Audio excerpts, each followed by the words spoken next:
আমেরিকার বিমানবন্দরে দাঁড়িয়ে আছে মেঘ। দূরে দাঁড়িয়ে থাকা ব্যক্তির শারীরিক গঠন আর জামাকাপড় দেখে তার বাঙালি মনে হয়। আবিহা হয়তো তাকে রিসিভ করার জন্য এই লোককে পাঠিয়েছে। মেঘ এগিয়ে যায় আগন্তুক মানুষটার কাছে। সে পিছনে ফিরে ফোনে কার সাথে জেনা কথা বলছে।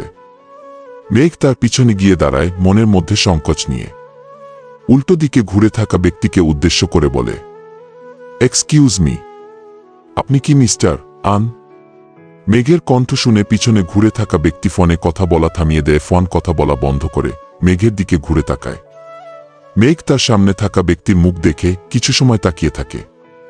মেঘের এমন তাকিয়ে থাকা দেখে সামনে থাকা ব্যক্তি বুঝতে পারে মেঘ তাকে চিনতে পারেনি। লোকটা তার মুখে মিষ্টি হাসি বজায় রেখে বলে, হাই মেঘ, আমি কারান, আবিহার হবু বর। আবিহার কথা শোনা মাই মেঘের সমস্ত দুশ্চিন্তা দূর হয়ে যায়। তার মানে আবিহার হবু বরকে মেঘকে রিসিভ করার জন্য পাঠিয়েছে আবিহা। মেঘ তার মুখে মিষ্টি হাসি বজায় রাখে আর বলে, আসসালামু আলাইকুম কারান ভাইয়া। কারান প্রথমে হাই বলেছিল, কিন্তু মেঘ তাকে সালাম দিয়েছে দেখে সে তার উত্তর দেয়, ওয়ালাইকুম সালাম মেঘ। মেঘের মনে পড়ে আবিহা বলেছিল আর নামে কেউ একজন তাকে রিসিভ করবে, কিন্তু উনি তার নাম কারান বলছে কেনা। মেঘ কারানকে জিজ্ঞেস করে, আবিহা না বলেছিল আর নামের কেউ একজন আমাকে রিসিভ করতে আসবে, কিন্তু আপনার নাম তো কারান। মেঘের কথায় সম্মতি জানায় কারান। কারান বলে, তোমাকে রিসিভ করার জন্য আনের আসার কথা ছিল, কিন্তু হঠাৎ করে ওর কিছু জরুরি কাজ পড়ে যায় যার জন্য আসতে পারেনি। আবিহা তোমাকে পরে ফোন বা মেসেজ করে জানায়নি যে তোমাকে রিসিভ করার জন্য আমি আসব। কারানের কথা শুনে মেঘ তার ফোনের কথা মনে পড়ে। বিমানে উঠার পর তার ফোন বন্ধ করে রেখেছিল। মেঘ তার ফোন অন করার সঙ্গে সঙ্গে তার ফোনে আবিহার মেসেজ আসে। আবিহা মেসেজ করে বলে দিয়েছে যে মেঘকে রিসিভ করার জন্য আর নয় বরং কারান আসবে। আর কারানের কিছু ছবি আবিহা তাকে সেন্ড করেছে যাতে বিমানবন্দরে এত লোকের ভিড়ে কারানকে খুঁজতে অসুবিধা না হয়। মেঘ কারানের ছবির দিকে তাকিয়ে দেখে তার সামনে দাঁড়ানো লোকটার কথায় আবিহা মেসেজে বলেছে। মেঘ কিছুটা অপরাধী সূচক কণ্ঠে বলে, সরি কারান ভাইয়া, বিমানে উঠার পর ফোন বন্ধ করে রেখেছিলাম আমি, যার জন্য আবিহার মেসেজ সিন করতে পারি নাই। সব দোষ আমার।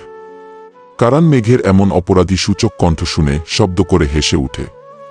কারান মেঘকে বলে, ওহ মেঘ, এখানে সরি বলার কি আছে? আর বিমানে ফোন সাইলেন্ট বা বন্ধ করে রাখতে হয়, এই নিয়ম। আচ্ছা এখন চল বাড়ি ফিরা যাক, আবিহা হয়তো তোমার জন্য অপেক্ষা করছে। কারানের ব্যবহারে মেঘ মুগ্ধ হয়। কারান বেশ হাসি খুশি মেজাজের লোক, তার ব্যবহার ভীষণ সুন্দর।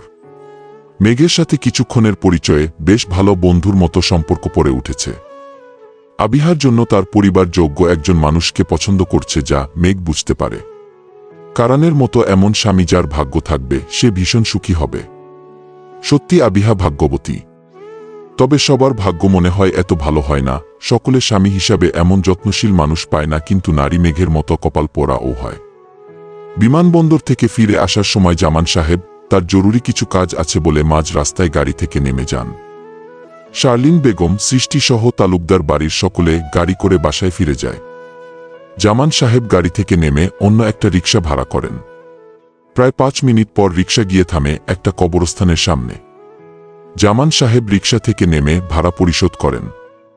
এরপর কবরস্থানের ভিতর প্রবেশ করেন। ধীরে ধীরে হেঁটে এগিয়ে যান একটা কবরের কাছে। জামান সাহেবের দাঁড়িয়ে থাকা কবরের সামনের দেয়ালে খোদাই করে লেখা রয়েছে মৃত সাদাত সাহেব, পেশায় একজন ব্যবসায়ী। সাদাত সাহেব এই মানুষটা অন্য কেউ না, উনি মেঘের বাবা, জামান সাহেবের সবচেয়ে ঘনিষ্ঠ আর প্রিয় বন্ধু। সাদাত সাহেবের মৃত্যুর আজ প্রায় 8 বছর পূরণ হয়েছে। জামান সাহেব কবরের দিকে কিছুক্ষণ অপলক দৃষ্টিতে তাকিয়ে থাকে, তার চোখ পানির ফোঁটায় ছলছল করছে। যদিও জামান সাহেব তার চোখের পানি গড়িয়ে পড়তে দেন না, কারণ পুরুষ মানুষের কান্না করতে হয় না। জামান সাহেব নিচু হয়ে হাঁটু গেড়ে বসে যায় কবরের মাটির কাছে। হাত দিয়ে স্পর্শ করে তার বন্ধুর কবরের মাটি। এরপর তার মনের গহীনে লুকিয়ে থাকা কিছু অব্যক্ত কথা বলে ওঠে। জানিস সাদাত, আজ তোর মেয়ে মেঘ স্কলারশিপে পড়াশোনা করতে আমেরিকায় গিয়েছে। ডক্টরি নিয়ে মেডিকেলে পড়াশোনা করছে ও। ভীষণ মেধাবী ছাই।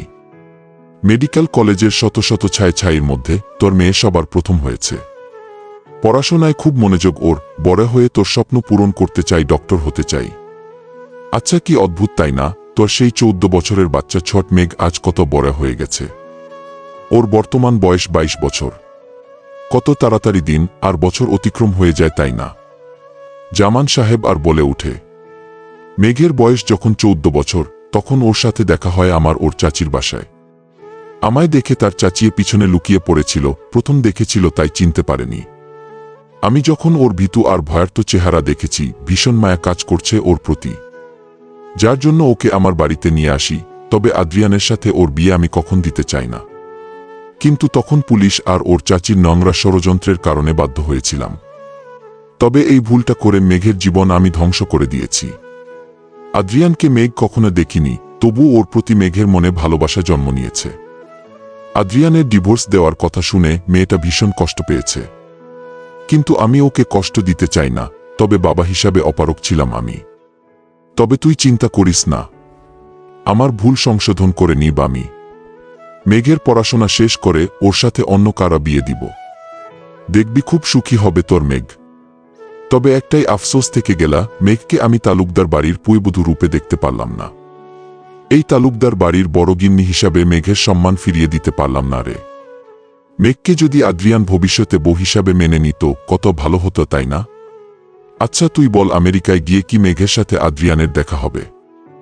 আমার পাষাণ ছেলেটা কি নিষ্পাপ মেঘের প্রেম পড়বে? মেঘ কি সত্যি কখন তালুকদার বাড়ির বড় বউ হবে? কারানের সাথে গাড়ি করে আমেরিকার রিসর্টে গিয়ে পৌঁছায় মেঘ, যেখানে আবিহা আর কারানের বিয়ে হবে। মেঘ আর কারান গাড়িতে বসে অনেক কথা বলছে। সত্যি কারান মানুষটা ভীষণ হাসি খুশি আর ভদ্র। রিসর্টের সামনে গাড়ি এসে থামে, মেঘ গাড়ি থেকে নেমে দাঁড়ায়। সামনে থাকা বাড়ির উপর তার চোখ, সাজসজ্জা আর ডিজাইন দেখে মনে হচ্ছে এইটা বাড়ি নয় বরং রিসর্ট। মেঘ কারানকে প্রশ্ন করে, কারান ভাইয়া এইটা বাড়ি নয় বরং রিসর্টই মনে হচ্ছে। আমরা রিসর্টে কেনে আসলাম, আবিহা আর আমার বিয়ের একসাথে এই রিসর্টে হবে, যার জন্য সম্পূর্ণ রিসর্ট বুক করা হয়েছে ও হোকে। মেঘ আর কারান আর কথা বাড়ায় না, তারা রিসর্টের ভিতরে চলে যায়। বাহির থেকে রিসর্টটা যতটা সুন্দর মনে হচ্ছে, ভিতর থেকে তা আরও বেশি সুন্দর। আমেরিকার রিসর্ট বলে কথা, সাজসজ্জা আর ডিজাইন অবশ্যই উন্নত হবে। মেঘ বাড়ির ভিতরে প্রবেশ করে, দরজা দিয়ে ভিতরে ঢুকে। আবিহা সিঁড়ি দিয়ে তাড়াতাড়ি নিচে নেমে আসে, সে ছুটে এসে মেঘকে জড়িয়ে ধরে। মেঘ ও এতদিন পর তার বন্ধুকে দেখে আবেগপ্রবণ হয়ে যায়, তাই আবিহাকে জড়িয়ে ধরে। আবিহা বলে, মেঘ তুই জানিস তোকে আমি কত মিস করেছি। আমেরিকা চলে আসার পর তোর কথা সবসময় মনে পড়ত। I miss you my best too. Megh ও আবিহাকে জড়িয়ে ধরে বলে, I miss you too Abiha. তুই চলে আসার পর ফ্ল্যাটে আমার একা একা লাগতো, কারোর সাথে কথা বলার সুযোগ ছিল না। তবে এখন কিন্তু এত তাড়াতাড়ি আমি যাব না, তোর বিয়ের সব অনুষ্ঠানে এনজয় করব। আমার বেস্ট টুর বিয়ে বলে কথা, তুই যেতে চাইলে ও তোকে যেতে দিব না। যতদিন না পড়াশোনা শেষ হবে ততদিন তুই আমার সাথে থাকবি। এরপর তোকে ও আমেরিকা কোনা রাজপুত্রের সাথে বিয়ে দিয়ে এখানেই আমার কাছে রেখে দিব। বিয়ের কথা শুনে মেঘের মুখে ফ্যাকাশে হয়ে যায়। স্মৃতির পাতায় আদ্রিয়ান নামক নামটা আবার ধরা দেয়। বিয়ে শব্দটা কি সত্যি মেঘের জীবনে আছে? সংসার, স্বামী সুখ, এইসব সকল নারীর ভাগ্য থাকে, আর মেঘের ভাগ্য তো অবশ্যই নাই। মেঘকে এমন অন্যমনস্ক হতে দেখে আবিহা বলে, আচ্ছা এখন চল তোর রুমে যায়। অনেক সময় বিমানে জার্নি করার কারণে তুই হয়তো টায়ার্ড ফিল করছিস। আবিহার কথায় মেঘ সম্মতি জানায়, সত্যি তার এখন বিশ্রাম দরকার। আমেরিকায় আসবে বলে কাল সারারাত ঘুম হয়নি তার, আর সকাল থেকে ব্যাগ গুছিয়ে রাখা সহ ফ্ল্যাটে করে এতক্ষণ আসার কারণে সারাদিনে একবার ও ঘুমাতে পারেনি। মেঘে আর আবিহা সিঁড়ি দিয়ে উপরে চলে যায়, আর কারান মুখ গামড়া করে দাঁড়িয়ে থাকে। তার বউ বন্ধুকে পেয়ে তাকে ভুলে গেছে, বেচারা কারান কি আর করবে। কিছু সময় সেখানে দাঁড়িয়ে থাকার পর সে ও তার রুমে চলে যায়। অন্যদিকে আমেরিকার এমসিসি হাসপাতালে ওটির মধ্যে অপারেশন করে যাচ্ছে আদ্রিয়ান। বিকালে তার মেঘকে রিসিভ করার কথা ছিল, কিন্তু হঠাৎ করে হাসপাতাল থেকে কল আসে ইমার্জেন্সি সেখানে যেতে অপারেশন করতে হবে। খুব জরুরি প্রয়োজন এখন তার হাসপাতালে। আদ্রিয়ান আর কি করবে, বাধ্য হয়ে হাসপাতালে চলে আসে। তবে আসার সময় কারানে বলে মেঘকে রিসিভ করে বাড়ি নিয়ে যেতে। তার জরুরি অপারেশন রয়েছে, যার জন্য সে যেতে পারবে না। প্রায় 5 মিনিট পর অপারেশন শেষ করে প্রোটি থেকে বের হয়ে আসে আদ্রিয়ান। এরপর কিছু সময় বিশ্রাম নেওয়ার উদ্দেশ্য তার কেবিনে চলে যায়। কেবিনের দরজা খুলে ভিতর প্রবেশ করে আদ্রিয়ান। তার সাথে কিছু জুনিয়র ডক্টর ছিল, তাদের সকলে কেবিনে গিয়ে বিশ্রাম নিতে বলে আদ্রিয়ান তার গায়ে পরিহিত এরফরন আর হাতে থাকা সেফটি গ্লাভস খুলে ফেলে। আদ্রিয়ান যখন তার গায়ে টি শার্ট খুলতে যাবে, তখনই পিছন থেকে তাকে কেউ একজন শক্ত করে জড়িয়ে ধরে। হঠাৎ করে এমন শক্ত করে জড়িয়ে ধরায় আদ্রিয়ান কিছুটা থমকে যায়। পিছনে থাকা নারীর হাত ধরে এক ঝটকায় তার থেকে দূরে সরিয়ে দেয় আদ্রিয়ান পিছনে ঘুরে দেখে তার সামনে জিয়া দাঁড়িয়ে আছে। জিয়াই যে তাকে এতক্ষণ জড়িয়ে ধরে রেখেছিল তা সে বুঝতে পারে। সাথে সাথে তার মাথা গরম হয়ে যায়, রাগান্বিত কণ্ঠে বলে উঠে, হোয়াট ননসেন্স জিয়া, তোমাকে কতবার বলেছি আমার থেকে দূরে থাকবে তুমি, এমন হুটহাট করে জড়িয়ে ধরা আমার পছন্দ নয়। এক কথা কি 10 বার বললে ও শুনতে পাও না? আদ্রিয়ান কথাটা ধমকের সুরে বলে উঠে। জিয়া কিছুটা ভয় পেয়ে যায় আদ্রিয়ানের রাগান্বিত কণ্ঠ শুনে, সে ভারাত কণ্ঠে বলে উঠে, আদ্রিয়ান কাম অন, তুমি এত রাগ করছো কেনা? আমরা তো একে অপরের বন্ধু, তাই না? বন্ধুকে জড়িয়ে ধর অপরাধের কিছু নয়। আমেরিয়ায় এটা নরমাল বিষয়। আদ্রিয়ানের রাগটা দ্বিগুণ বেড়ে যায় জিয়ার কথা শুনে। আদ্রিয়ান বলে, আমেরিকায় বিষয়টা নরমাল হলে আমার কাছে নরমাল নয়। আমরা বন্ধু, কিন্তু বন্ধু হলেই যে সবসময় জড়িয়ে ধরতে হবে এইটা কোথায় লেখা আছে? আর আমি মায়ে অপারেশন শেষ করে এসেছি, এখন আমার শরীরে কত জীবাণু ব্যাকটেরিয়া রয়েছে। তুমি আমাকে জড়িয়ে ধরার কারণে যদি তোমার ইনফেকশন হয় তখন কি হবে? আদ্রিয়ানের কথা শুনে জিয়া বেহায়ার মতো বলে উঠে, তো আমার কি আমাকে নিয়ে টেনশন হচ্ছে Adrian? Just shut up Zia. Doctor হয় আমি, সকলের শরীর স্বাস্থ্যর বিষয়ে খেয়াল রাখতে হয় আমার। আজ তুমি ছাড়া যদি অন্য কোনো মানুষ আমার কাছে আসতো তাকে ও এই কথাই বলতাম। আদ্রিয়ানের এমন স্পষ্ট জবাব শুনে জিয়া মুখ চুপসে যায়। জিয়া কথা ঘুরানোর চেষ্টা করে বলে, আদ্রিয়ান তুমি রাগ করছো কেনা? আচ্ছা এইসব বাদ দাও, চলো নিচে ক্যান্টিনে যায়। ভীষণ ক্ষুধা লাগছে আমার, একসাথে খাবার খেয়ে আসি। জিয়ার কথার উত্তর আদ্রিয়ান ছট করে জবাব দেয়, আমার ক্ষুধা লাগছে না জিয়া, আর এখন বিকালে কিছু অভ্যাস আমার নাই। তো আমার ক্ষুধা লাগলে একা গিয়ে খেয়ে আসা। জিয়াকে আর কথা বলার সুযোগ দেয় না আদ্রিয়ান। টেবিলের উপর থেকে এফরন নিয়ে বড় বড় পা ফেলে রুম থেকে বের হয়ে যায়। জিয়ার আগে দাঁত কটমট করে সেখানে দাঁড়িয়ে থাকে। বিকাল 5টায় রিসর্টের বরাদ্দকৃত এক রুমে বসে আছে মেঘ। সারাদিন জার্নি করার পর তার শরীর ভীষণ ছিল, যা সে এতক্ষণ ঘুমিয়েছিল। তবে খুব বেশি ঘুম হয়নি, এই 1 থেকে 1.5 ঘন্টা ঘুমিয়েছে। মেঘ বিছানা ছেড়ে উঠে দাঁড়ায়, ওয়াশরুম থেকে সামান্য ফ্রেশ হয়ে বাহিরে বের হয়ে আসে। আবিহার শিশুর বাড়ির কারার সাথে তার পরিচয় বা দেখা হয়নি, তারা যেহেতু একই রিসেন্ট থাকবে তাহলে দেখা অবশ্যই হবে। মেঘ রুমে বসে বর হচ্ছিল, যার জন্য সে রুম থেকে বের হয়ে বাহিরে যায়। সিঁড়ি দিয়ে নিচে নেমে ড্রয়িং রুমের কাছে যায়, সেখানে আবিহার শাশুড়ি আদ্রিয়ানের মামি ফারহানা বেগম বসে আছেন। তার সাথে রয়েছে তার কয়েকজন আত্মীয়, যাদের দেখে মনে হলো তারা আমেরিকান। ফারহানা বেগম সিঁড়ি দিয়ে মেঘকে নিচে নামতে দেখে উনি কথা বলা বন্ধ থামিয়ে দেন, এরপর হাতের ইশারায় তাকে কাছে ডাকে। মেঘ এগিয়ে যায় তার কাছে। ফারহানা বেগম বলে, তুমি মেঘ তাই না? আবিহার বন্ধু, বাংলাদেশ থেকে এখানে পড়াশোনা করতে এসেছ? ফারহানা বেগম কথা শুনে মেঘ প্রথমে তাকে সালাম দেয়, এরপর বিনয়ের সাথে বলে, জি আন্টি, আমি মেঘ, আবিহার বন্ধু। ফারহানা বেগম সালামের উত্তর নেয়। ফারহানা বেগম তার মুখে মিষ্টি হাসি বজায় রেখে বলে, আবিহা তোমার কথা বলেছিল কাল। তুমি বাংলাদেশে থেকে এসেছ, তার মানে তুমি আমার দেশের লোক, তুমি অতিথি হও এই বাড়ির। আর তুমি দাঁড়িয়ে আছো কেনা ছোঁফায় বসা? মেঘ অন্য সব আত্মীয়দের সাথে ছোঁফায় বসে। ফারহানা বেগম সকলের সাথে মেঘের পরিচয় করিয়ে দেয়। মেঘ সত্যি ফারহানা বেগমের ব্যবহার দেখে মুগ্ধ হয়, কত সুন্দর করে মিষ্টি করে কথা বলেন উনি। আর ভীষণ হাসি খুশি মেজাজের মানুষ, কারণ মনে হয় এই স্বভাব তার মায়ের কাছ থেকে পেয়েছে। যে কেন কথা বলার সময় মুখে ভুবন ভুলানো হাসি বজায় রাখা। মেঘ কিছু সময় সকলের সাথে আড্ডা দেয়। সকলের সাথে কথা বলার মধ্যে ফারহানা বেগমের মনে পড়ে উনি ফ্রিজে কেক আর মিষ্টি জাতীয় কিছু খাবার রেখেছিলেন। আত্মীয় সহ বন্ধুদের খাওয়ানোর জন্য। আশেপাশে কোনো কাজের লোক নাই যাকে বলবে ফ্রিজ থেকে কেক নিয়ে আসতে। ফারহানা বেগমের মেঘের কথা মনে পড়ে। ফারহানা বেগম বলে, মেঘ তুমি যদি কিছু মনে না করা, তবে রান্নাঘরে ফ্রিজে কিছু কেক আর মিষ্টি রয়েছে, তা নিয়ে আসবে। আন্টি এখানে মনে করার কি আছে, আমি এখনই নিয়ে আসছি। মেঘ চোফায় থেকে উঠে রান্নাঘরে ফ্রিজের কাছে যায়। অন্যদিকে আদ্রিয়ান তখনই বাড়িতে ফিরে আসে। ড্রয়িং রুমে ফারহানা বেগম আর আত্মীয়দের দেখে দাঁড়িয়ে যায়।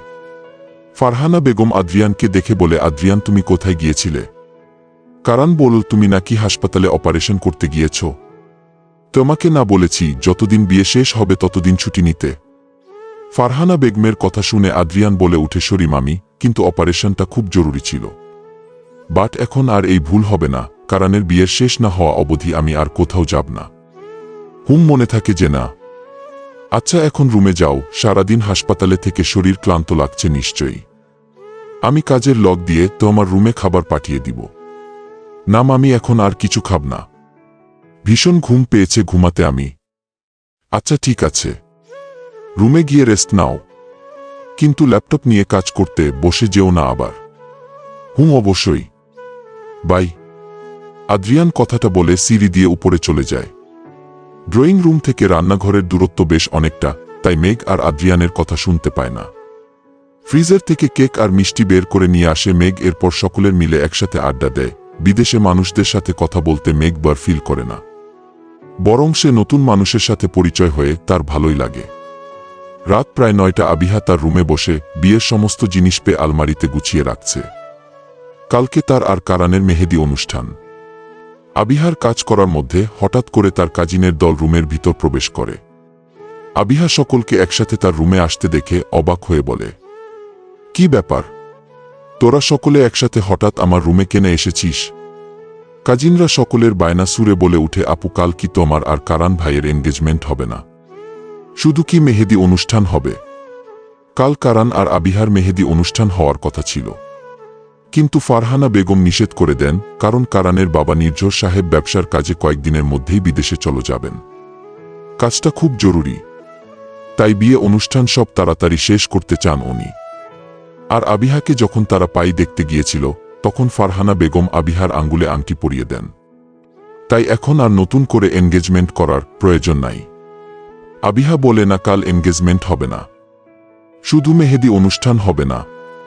তাছাড়া মা আমাকে পাই দেখার দিন আংটি পরিয়ে দিয়েছিলেন, এখন আবার এনগেজমেন্ট করার কি দরকার?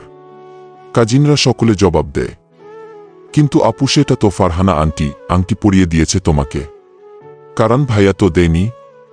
আমরা চাই কারান ভাই তোমাকে প্রপোজ করুক, তোমার হাতে ভালোবেসে আংটি পরাক। না, এখন এইটা সম্ভব নয়। মা যখন নিষেধ করেছে, এখন আর এইটা সম্ভব নয়। আবিহার কোনা কথা তার কাজিনরা শুনে না, তারা তাকে জোর করতে থাকে যে না, কারান আর তার এনগেজমেন্ট হয়। কারান জেনে তাকে আংটি পরিয়ে দিয়ে ভালোবাসার কথা বলে। প্রায় 1 ঘন্টা পর আবিহা রাজি হয়। কাজিনরা সকলে মিলে একটা পরিকল্পনা করে। আবিহা প্রথমে রাজি হয় না, পরে সকলে তাকে বাধ্য করে। আবিহার কাছে সকলের পরিকল্পনা খারাপ মনে হয় না। পরিকল্পনা অনুসারে আবিহা কারানের ফোনে একটা মেসেজ দেয়। মেঘ তার রুমে বসে পড়াশোনা করছিল, কালকে থেকে যেহেতু আবিহার বিয়ে তাই সে পড়তে পারবে না। মেঘ যখন পড়াশোনা করছিল তখন তার রুমের দরজায় নাড়ে কারান। মেঘ টেবিল থেকে উঠে দরজার কাছে যায়। দরজার বাহিরে কারানকে দেখে মেঘ বলে, কারান ভাই আপনি এখানে? কিছু বলবেন? কারান বিচলিত কণ্ঠে বলে, মেঘ তুমি আবিহাকে দেখছ? ও কোথায় জানা? না, আবিহাকে দেখিনি আমি। ও কোথায় মানে? আবিহা ওর রুমে নাই। না, আবিহাকে কোথায় খুঁজে পাওয়া যাচ্ছে না। কি? একটু আগে আবিহা আমায় মেসেজ দিয়েছিল ও নাকি আমার উপর রাগ করছে, তাই রিসর্ট ছেড়ে চলে গেছে। এখন যদি ওকে খুঁজে বের করে ওর রাগ না ভাঙায়, ও নাকি বিয়ে করবে না আমায়। কারানের কথা শুনে মেঘ অবাক হয়ে যায়। হঠাৎ করে আবিহার এমন করার কারণ বুঝতে পারে না সে। মেঘ বলে, কারান ভাইয়া টেনশন করবেন না আপনি। আবিহা হয়তো কোনো বিষয়ে আপনার সাথে রাগ করেছে। রিসর্টের আশেপাশে কোথায় গিয়েছি হয়তো, আমি খুঁজে দেখছি। কারানের কথা শুনে মেঘ আবিহাকে খুঁজতে বের হয়। কারান আদ্রিয়ানকে বলে আবিহার রাগ করার বিষয়টা। কারান আর আদ্রিয়ান এখন একসাথে আবিহাকে খুঁজছে, কিন্তু অনেক সময় ধরে খুঁজে না পাওয়া পর আদ্রিয়ান বলে, কারান তুই বরং রিসর্টের বাম পাশের দিকে খোঁজ আর আমি ডান পাশে যাই। ওকে। আদ্রিয়ান আর কারান আলাদা হয়ে আবিহাকে খুঁজতে থাকে। অন্যদিকে মেঘ ও রিসর্টের সব জায়গায় আবিহাকে খুঁজে যাচ্ছে, কিন্তু কোথাও পায়নি। তাই রিসর্ট থেকে বের হয়ে বাহিরে খুঁজতে থাকে। প্রায় ২০ মিনিট পর আদ্রিয়ান একটা জায়গায় এসে পৌঁছায়। মেঘ ও ওই সেইম জায়গায় আসে। অন্ধকারে কিছু দেখা যাচ্ছে না, তবে হঠাৎ আদ্রিয়ান দেখতে পায় সামনে অন্ধকারে এক মেয়ের ছায়া দেখা যাচ্ছে। ও মনে করে এটা আবিহা। মেঘ ও দেখে অপর পাশে এক ছেলেকে দেখা যাচ্ছে, মনে হয় এইটা কারান ভাই। আবিহাকে খুঁজতে এসেছে। মেঘ এটা মনে করে এগিয়ে যায় তার কাছে। মেঘ ও অন্ধকারে পা ফেলে এগিয়ে যাচ্ছে, সামনে থাকা আদ্রিয়ান তার কাছে আসছে। মেঘ আর আদ্রিয়ান কিছু সময়ের মধ্যে একে অপরের সামনে চলে আসে। অন্ধকারে কিছুই দেখা যাচ্ছে না, একে অপরের মুখটা অবধি না। মেঘ সামনে থাকা মানুষটাকে কারান মনে করে কিছু বলতে যাবে, তার আগেই সে অনুভব করে তার পায়ের নিচে কিছু একটা রয়েছে। জেনে একটা সুইচের মতো মেঘ কিছু বুঝতোর আগেই হঠাৎ করে চারপাশ আলায় ঝলমল করে উঠে। মেঘের চারপাশে ঝলমল করছে লাল নীল বাতি আর আলোক সজ্জা, যা দেখে সে অবাক হয়ে যায়। আদ্রিয়ান ও হঠাৎ করে এমন হওয়ার কারণে অবাক হয়ে যায়। মেঘ চারপাশে দেখে সে কিছু বুঝে ওঠার আগেই অন্ধকারে আলোর ঝলমলে তার সামনে থাকা মানুষটার উপর চোখ যায়। মেঘ সাথে সাথেই চমকে যায়, তার চোখকে সে বিশ্বাস করতে পারছে না। মেঘ শুধু তার অস্পষ্ট কণ্ঠে বলে উঠে, আদ্রিয়ান রেদওয়ান।